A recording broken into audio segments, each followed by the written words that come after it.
இது பாட்டக்குறிச்சி ஏரியா, அதாவது மேலே பாட்டக்குறிச்சியிலேருந்து கம்பளி போகிற பாதையில் உள்ள மேற்க உள்ள பகுதி.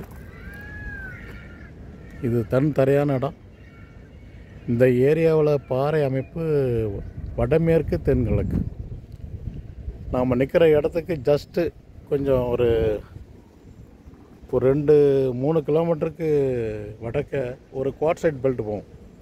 அது பாவூர் சத்திரம், அந்த கேடிசி நகர் அந்த வழியாக போகக்கூடியது. அந்த ஏரியா ஃபுல்லாகவே 200 அடிக்குள்ள நிறைய தண்ணி வரக்கூடிய பகுதி. இப்போ இது அநேகமாக சார்னகேட் பெல்ட்டாக தான் இருக்க வாய்ப்பு இருக்குது. கருங்கல் பாறை இருக்க வாய்ப்பு இருக்குது. இது 600 அடி ஆழத்துக்கு ஸ்கேன் பண்ண சொல்லியிருக்காங்க. 600 அடி ஆழம் ஸ்கேன் பண்ண போகிறோம்.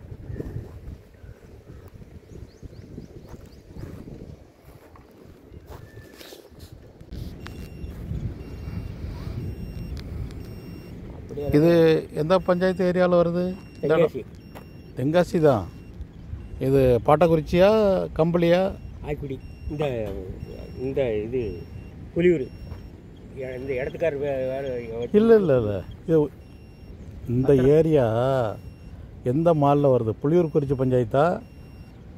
பத்திரம் முடிஞ்சது தெங்காசி. பட்டாக்குறிச்சி அது பத்திரம், அங்கே பத்திர ஆஃபீஸ் அங்கே தான். ஆனால் இந்த இடம் வச்சுருந்தது புலியூர்கார் வச்சுருந்தது. புலியூர்கார் வச்சுருந்தாரா? சரி, பாட்டாக்குறிச்சியே போட்டுக்கிட்டேன்.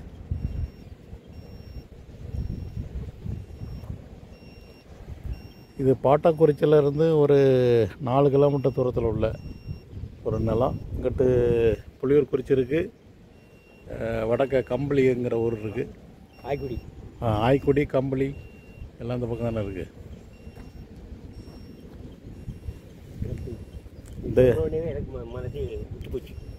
இந்த ஏரியாவில் பாறை அமைப்புங்கிறது இது கருங்கல் பாறையாக இருக்க வாய்ப்பு இருக்குது.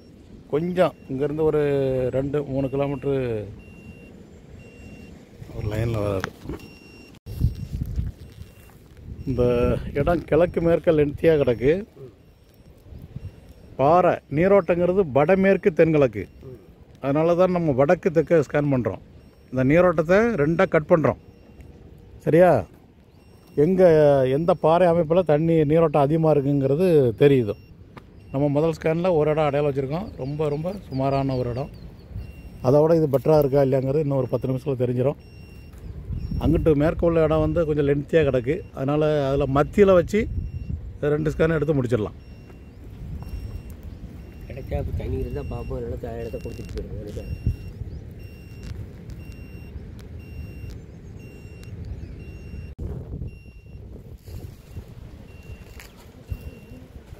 இது முதல் பார்த்த இடம் கிழக்கு மேற்க லென்த்தியாக இருந்துச்சு. இதுக்கு மேற்க உள்ள இடம் இது வடக்கு தெற்க லென்த்தியாக இருக்குது. இப்போ தென்மேற்கு மூலையிலேருந்து வடகிழக்க நோக்கி இது 3வது ஸ்கேன் நடந்துகிட்ருக்கு. 40 மீட்டருக்கான ரிப்போர்ட் வரும். 2வது ஸ்கேனில் ஒன்றும் அடையாளம் வைக்கலை.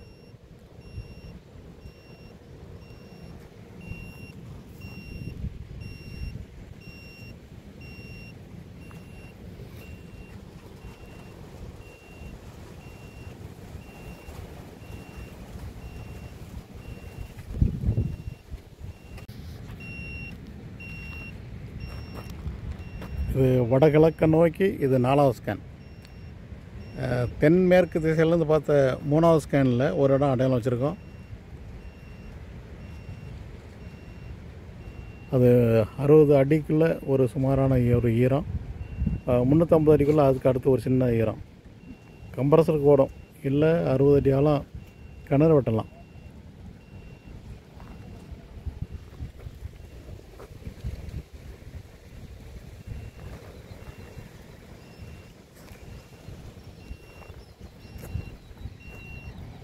இதில் 40 மீட்டர் வரைக்கும் ரிப்போர்ட் வந்துடும். கொஞ்சம் இடம் விடுபடுது.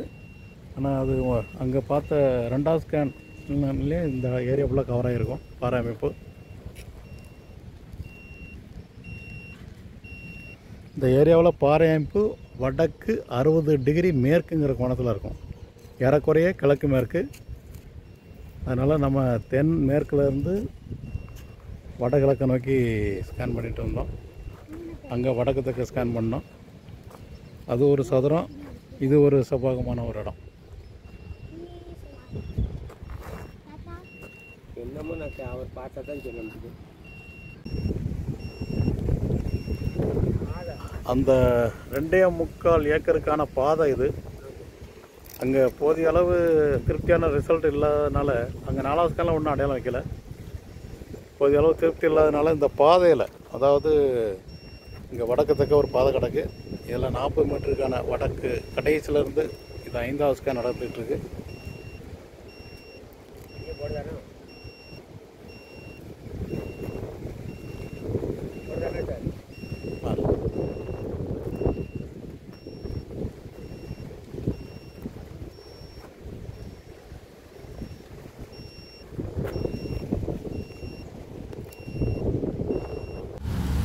இது முதல் ஸ்கேன் ரிப்போர்ட்டு. ஒரு ரொம்ப சுமாரான ஒரு இடம் அடையாளம். 2வது ஸ்கேன் ரிப்போர்ட்டு அடையாளம் இல்லை. 3வது ஸ்கேன் ரிப்போர்ட்லேயும் ரொம்ப சுமாரான ஒரு இடம் அடையாளம். 4வது ஸ்கேனில் பாறை பிளவு இருக்குது, ஆனால் இடம் அடையாளம் வைக்கலை, ரொம்ப சுமார். 5வது ஸ்கேனில் ஒரு இடம் சுமாரான இடம் அடையாளம். இந்த 5 ஸ்கேன் ரிப்போர்ட்டும் சொல்வது என்னென்னா, அந்த இடத்துல நிலத்தடி நீர் வளம் மிகவும் குறைவு என்று உறுதி செய்கிறது. தென்காசி தானா இது? தென்காசி, அங்கோடி, ஆய்க்குடி, இது பார்டர். இல்லை, இந்த நம்ம கிணறு நம்ம நிற்கிறது தென்காசி. தென்காசி மாநகராட்சி இல்லை, மாநகராட்சியா நகராட்சியா பாருங்க. 5 அடி கூட நமக்கு அந்த இலக்கமான பாறை இல்லை, ஃபுல்லாக கீழே கருங்கல் பாறை. எடுத்து கட்டியிருக்கீங்க, பக்காவாக கட்டியிருக்கீங்க, கட்டுமானம் சூப்பர். ஆனால் இது தொட்டி மாதிரி தான் ஆக்ட் பண்ணும். தொட்டி மாதிரி தான் பயன்படுத்து. ஆமாம், தொட்டி தான், கருங்கல் தொட்டி. இது எத்தனை அடி ஆழம் போட்டிங்க? இந்த போர் 150 நான் அவ்வளோ போட்டுருச்சு. ஆனால் தண்ணி கொஞ்சம் இருந்தது, இப்போ ஒரு தண்ணி இல்லை. மேலே கசிஞ்சிருக்கும், 40 கிலோ கசி இருந்திருக்கும். இதில் ஒரு போர் போட்டு மோட்டர் போட்டோம், மோட்டரை தூக்கிட்டு போயிட்டாங்க. உடனே சப்மர்சிபிள்லையா? 2 நாளில் இறக்குனவனே ஏற்றிட்டாங்க. இறக்குனவனே எடுத்துட்டு போயிட்டானா? எவன் எடுத்துட்டு போனான்னு அப்படிதான் தெரியும். வேற இதை மெனக்கிட்டு வேற யாருங்க வருவா?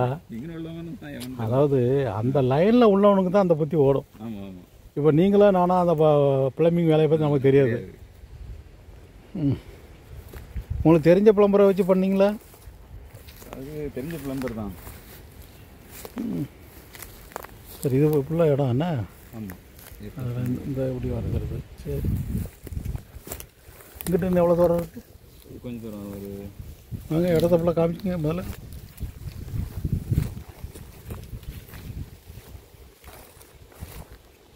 மொத்தம் இந்த ஒரு போர் தானே, வேறு போர் போடல?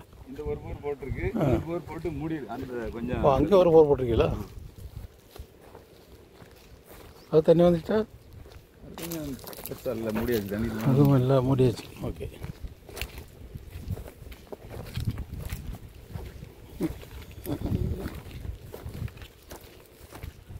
குத்துக்கல் வலசை ஊர் எங்கிட்ட இருக்கு? நம்ம நிற்கிறதுக்கு நேராக வலசை தென்மேற்கில் இருக்குன்னு நினைக்கிறேன். சரியா? இந்த இது ஃபுல்லாக இடைக்கா, இது எலத்தூர் வருமோ? இதில் நேராக போனால் 4 முக்கிய எலத்தூர். ஆமாம், எலத்தூர் தான் வரும். இதில் எத்தனை அடி ஆழம் போட்டு மூடினீங்க இந்த இடத்துல? 350-400 அடி. ஓகே. ஸோ இந்த ஏரியாவில் வடமேற்கு தென்கிழக்கு திசையில் நீரோட்டம், அதாவது பாறை அமைப்பு இருக்குது.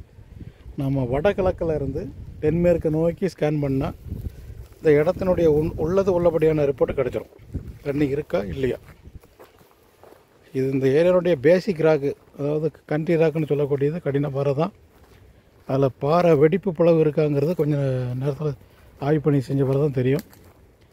இந்த ஏரியாவில் அகரக்கட்டு பகுதியில் ஒரு ஆளுக்கு பாயிண்ட் பார்த்து கொடுத்துருக்கேன். 60 அடியிலேருந்து 100 அடிக்குள்ளே நல்லா தண்ணி வந்துச்சு அவருக்கு.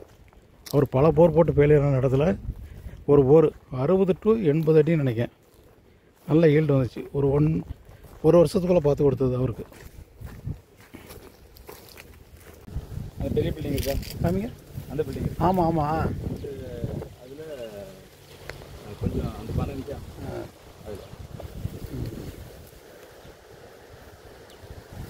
இங்கே வரோம்னா ஸ்கேனில் மாட்டோம். உங்களுக்கு அந்த ரோட்டு ஓரத்தில் அங்கெல்லாம் போட்டோம். இந்த ரோட்டு ஓரத்தில் தான் போட்டோங்க. நான் சும்மா ஆளை வச்சு பார்த்தேன். அது ஆளாவது தேலாவது. அது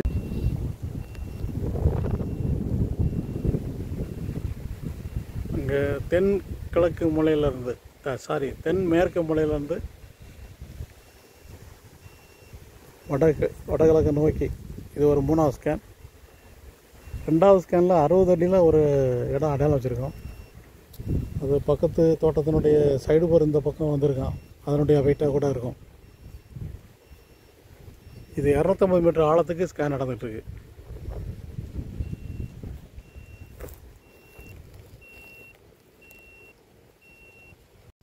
இது தென்காசி பகுதியில் பார்த்த முதல் ஸ்கேன் ரிப்போர்ட்டு. ஆழத்தில் ஒரு சுமாரான பாறை முறிவு. 2வது ஸ்கேன் ரிப்போர்ட்டில் அடையாளம் இல்லை.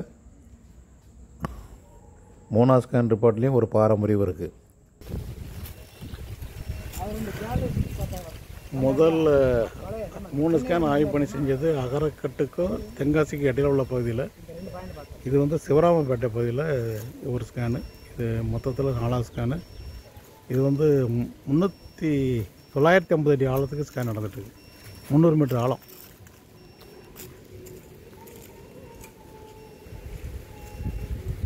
எத்தனை போர் போட்டிருப்பீங்க அங்கே? நான் 1 2 3 போர் போட்டிருக்கேன். ஆழம் அதான் 650 700 700. தண்ணி வந்துச்சா? தண்ணி எனக்கு அதில் 650 போட்டெல்லாம் தண்ணி. எவ்வளோ தண்ணி? ஒரு 1.5 இன்ச் தண்ணி ஓடிட்டுருக்கா இப்போ? ஓடிட்டு. இந்த நேரத்தில் ஓடினா அது எல்லா சீசன்லையும் நல்லா ஓடும். 3 போரில் ஒரு போர் ஓடுது. எத்தனை வந்துச்சு தண்ணி? தண்ணி மஸ்ட்டில் வந்து ஒரு 310 வந்தது. ஒரு இடத்துல 520 இன்னொரு கசி வந்து 600 தாண்டி வரும்போது நல்லா வந்துச்சு. 600 அடி தாண்டி வரும்போது நல்லா வந்துருக்கு. சரி. அது வந்து அங்கே இருக்குது.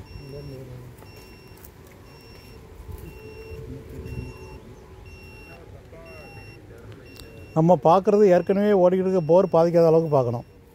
அதுங்கிறது அதுக்கு தான் இந்த வாரம் கேட்க. அது எவ்வளோ தூரம் தள்ளி கிடக்கு? இங்கேருந்து ஒரு 350 மீட்டர். 350 மீட்டர் தூரம் தள்ளி கிடக்கு. 150 மீட்டர் கிட்டேருந்து 150 மீட்டர். அது வேறு சரம். அது வேறு. ஆமாம், அந்த சரம் இங்கே வராது. இங்கே உள்ள சரம் ஃபுல்லாக வடமேற்கு தென்கிழக்கு. இங்கிட்ட எதுவும் போர் போட்டிருக்கீங்களா? இங்கே போர் போடல. சரி.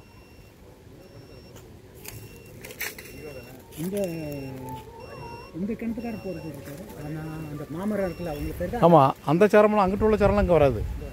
இங்கே உள்ள நீரோட்டங்கிறது வடமேற்கு தென்கிழக்கு. இப்படி. ஆமாம். சரி.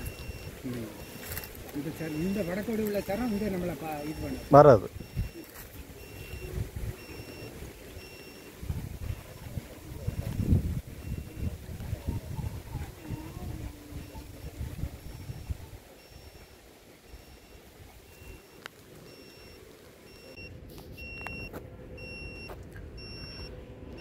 இது சிவராமப்பேட்டை தோட்டத்தில் இது 2வது ஸ்கேன். அப்படியா? இது மொத்தத்தில் இது 5வது ஸ்கேன். அங்கே ஏற்கனவே ஒரு இடத்துல 3 ஸ்கேன் பார்த்தோம். அப்படியே அந்த சிவராமப்பேட்டை ஏரியாவில். அங்கே அது தென்காசி ஏரியா. அப்படியா? இந்த சிவராமப்பேட்டையில் நம்ம ஒரு ஸ்கேன் பார்த்துருக்கோம்ல, முதல் ஸ்கேனு. அதில் 60 மீட்டர் தான் அதிகப்படி. அதுக்கெல்லாம் ஒன்றும் கிடையாது. இப்போ இந்த 2வது ஸ்கேன் ரிசல்ட் என்னன்னு பார்ப்போம். இதோ 300 மீட்டர் ஆழத்து ஸ்கேன் நடந்துகிட்ருக்கு. இந்த ஏரியாவில் எதுவும் போர் போட்டிருக்கீங்களா? அந்த லைனில் வடமேற்கு தென்கிழக்கில் இதில் ஒன்றும் போடல. அந்த அவங்க போட்டுக்கான். நம்ம இது அந்த இதிலேருந்து ஒரு இதில் நம்ம நிற்கையிலேருந்து அவர் நம்ம போலீஸ்கார் இது ஒரு 300 மீட்டர் 200 மீட்டர் இருக்குமா, 300 மீட்டர் இருக்குமா? நம்ம நிற்கையிலேருந்து 300 மீட்டர் இருக்கும். அப்போ ஒரு 100-150 மீட்டருக்குள்ள ஒரு தண்ணி இருக்கா? போர் இருக்கா? தண்ணி இருக்குது. ஓகே. சிவராமப்பேட்டை ஆக்சுவலி இது ஆய்க்குடி பஞ்சாயத்து தான். ஆய்க்குடி பஞ்சாயத்து. ஓ, ஆய்க்குடி பஞ்சாயத்து ஏரியா தானே இது? அது வந்து நியர் ரொம்ப க்ளோஸ் டு சிவராமப்பேட்டை. அது வரைக்கும் ஜாகிரதை. சரி.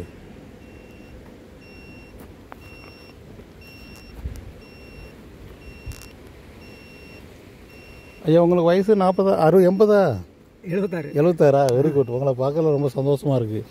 என்ன சுறுசுறுப்பு, என்ன வேகம். வேகமாக எல்லாம் இருப்பேன். கொஞ்சம் இந்த இந்த அட்மாஸ்பியர் பிடிக்காமல் என்னோதில்லை. எனக்கு கொஞ்சம் அலர்ஜியாக இருக்கு. அப்படியா? ஸ்கின் அலர்ஜிக்கு ஸ்டீராய்டு இன்ஜெக்ஷன் போட்டால் தான் அது சரியாக வருது. ஆனால் ஸ்டீராய்டு இன்ஜெக்ஷன் வேறு ஸ்மோக்ஸ் ட்ரிங்க்ஸ் எதுவும் கிடையாது? Very good. அசைவம் சாப்பிடுவீங்களோ? அசைவம் சாப்பிடுவேன். அசைவம் எங்கள் வீட்டில் பெரும்பாலும் இல்லை. எப்படியாவது ஒன்ஸ் இன் அ மந்த். இந்த தோட்டத்துக்குள்ளே ஒரு ரவுண்டு நீங்கள் டெய்லி நடந்து வந்தாலே போதும். ஸ்மோக்ஸு ட்ரிங்க்ஸு பழக்கம் இல்லாமல் இருந்தாலே போதும், இப்போ முழு ஆரோக்கியம் கிடைச்சிடும் தன்னால்.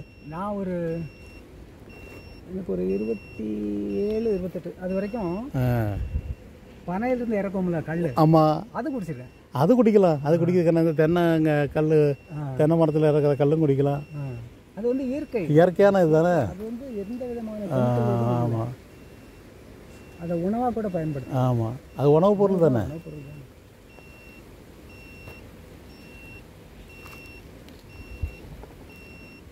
அது கலப்படம் பண்ண போய் தான் தடை பண்ணிட்டாங்கன்னு நினைக்கிறேன். அதுவும் ரொம்ப அந்த பணம் சம்பாதிக்கணும் ஆசை கூடுதல் வரும்போது வரம்பு மீறி பண்ணிட்டாங்க, அதான் தப்பு. ஆமாம், அதனால தான் கண்ட்ரோல் பண்ண முடியாது அப்படின்னு தடை பண்ணிட்டாங்க. ஓரளவுக்கு ஓகே ஃபைன், நம்ம தொழில் செய்கிறோம், எனக்கு ஒரு சம்பளம் வேணும், எனக்கு பின்னால் இதில் ஒரு லாபம் வேணும், அதோட விட்டுருவோம். உணவுப் பொருட்களை கலப்படங்கிற பேச்சுக்கே வைக்கக்கூடாது, இருக்கக்கூடாது. அந்த இதுதான் பெரிய தப்பு.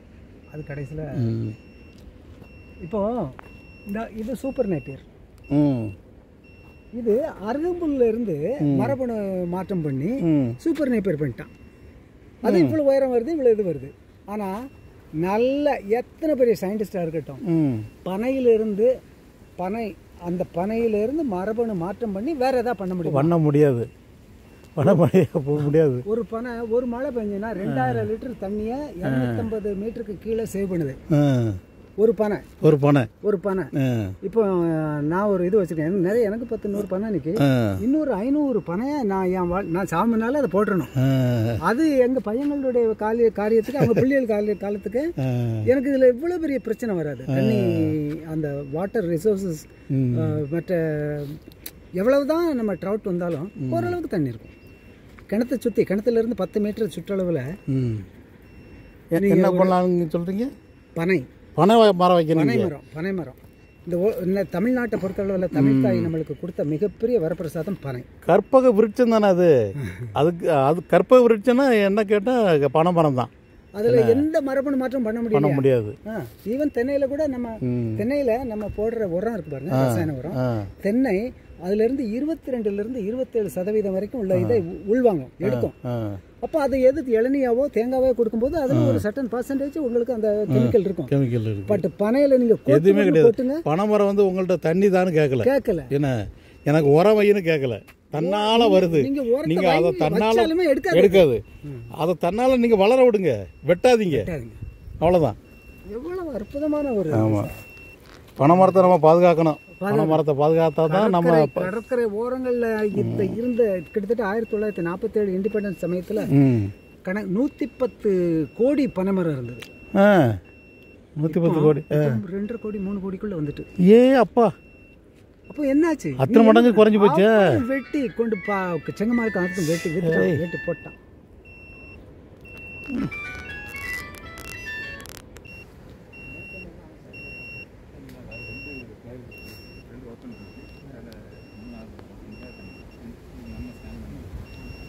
இது 6வது ஸ்கேன் நடக்கு. இந்த தோட்டத்தில் இது 3வது ஸ்கேனு.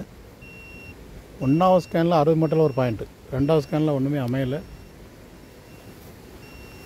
இப்போ இந்த ஸ்கேனில் பாயிண்ட் அமையும் அப்படிங்கிற ஒரு நம்பிக்கை இருக்குது. இந்த ஏரியாவில் உள்ள நீரோட்டம் வந்து வடமேற்கு தென்கிழக்கு, அதாவது வடக்கு 60 டிகிரி, மேற்குங்கிற கோணத்தில் இந்த ஏரியாவில் நீரோட்டம் இருக்கும்.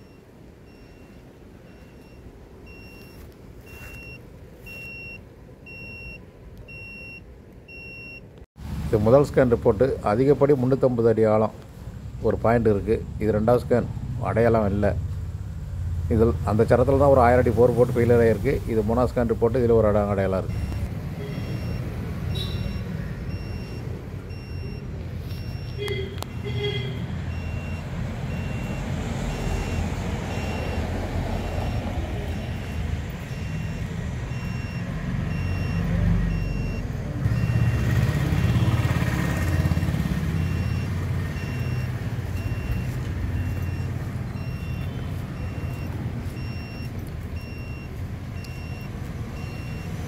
இது கேடிசி நகர் பகுதி, அவங்க சாலையை ஒட்டி உள்ள ஒரு பிளாட் இது. இந்த வடகிழக்கு முனையில் 400 அடி ஆழம் போர்வெல் போட்டுருக்காங்க, தண்ணி இல்லை.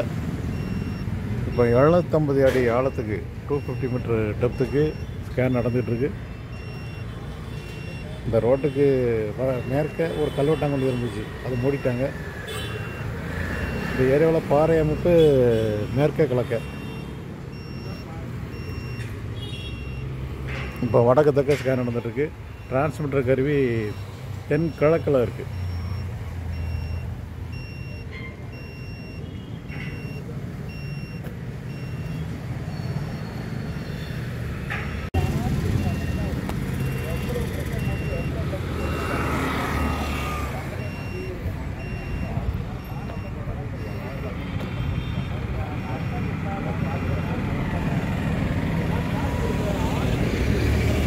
இது மேற்கு ஓரத்தில் ரெண்டாவது ஸ்கேன்.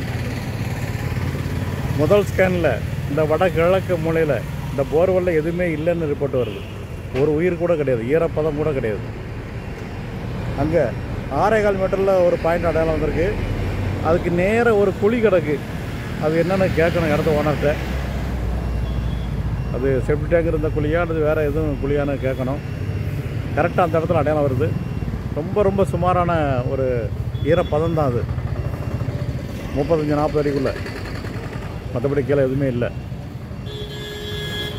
இது கோரி வைக்கக்கூடிய இடம்.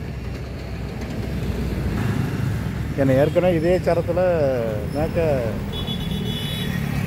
அதில் ஒரு கல்வெட்டாங்குழி இருந்தது, அது குப்பை எல்லாம் போட்டு மூடிட்டாங்க.